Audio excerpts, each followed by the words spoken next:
রাজ্যে সরকারি কর্মীদের বকেয়া ডিএ নিয়ে জট এখনো খোলেনি। ফেব্রুয়ারি মাসে সুপ্রিম কোর্ট রাজ্য সরকারকে নির্দেশ দিয়েছিল সরকারি কর্মীদের 100% বকেয়া মিটিয়ে দিতে হবে। সেই পরিমাণ বকেয়া মেটাতে প্রায় 40,000 কোটি টাকার প্রয়োজন।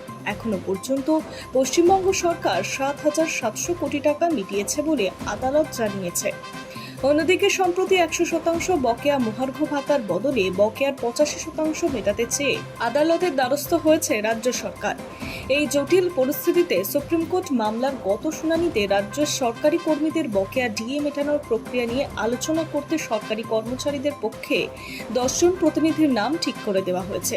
কারা থাকছে সেই তালিকায়? সূত্রের খবর, সেই বৈঠকে সংগ্রামী যৌথ মঞ্চের তরফে Bhaskar Ghosh, Abhijit Upadhyay, confederation of test government এমপ্লয়িজের তরফে ফিরদৌস সামিন, গোপা বিশ্বাস এবং শ্যামল কুমার মিত্ররা উপস্থিত থাকবেন নিউ ইউনিট ফোরামের তরফ থেকে করুণা নন্দী, বিপুল কুমার, মৃন্ময় শ্রীমানি ও ওল্ড ইউনিটের ফোরামের তরফে প্রবীর চ্যাটার্জি, দেবপ্রসাদ হালদার। বকেয়া ডিএ সংক্রান্ত অমীমাংসিত একাধিক বিষয় নিয়ে আলোচনার জন্য সর্বদলীয় বৈঠকের সিদ্ধান্ত নেওয়া হয়েছে, যেখানে বিভিন্ন কর্মচারী সংগঠনের একাধিক প্রতিনিধি হাজির থাকবেন। মামলার শেষ শুনানির জন্য রাজ্য সরকারের কর্মচারীদের বকেয়া ডিএ সংক্রান্ত সমস্ত অভিযোগ সুপ্রিম কোর্ট নিযুক্ত অবসরপ্রাপ্ত বিচারপতি ইন্দু মালহোত্রা নেতৃত্বাধীন উচ্চ পর্যায়ের কমিটিকে জানানোর কথা নির্দেশ দিয়েছে আদালত।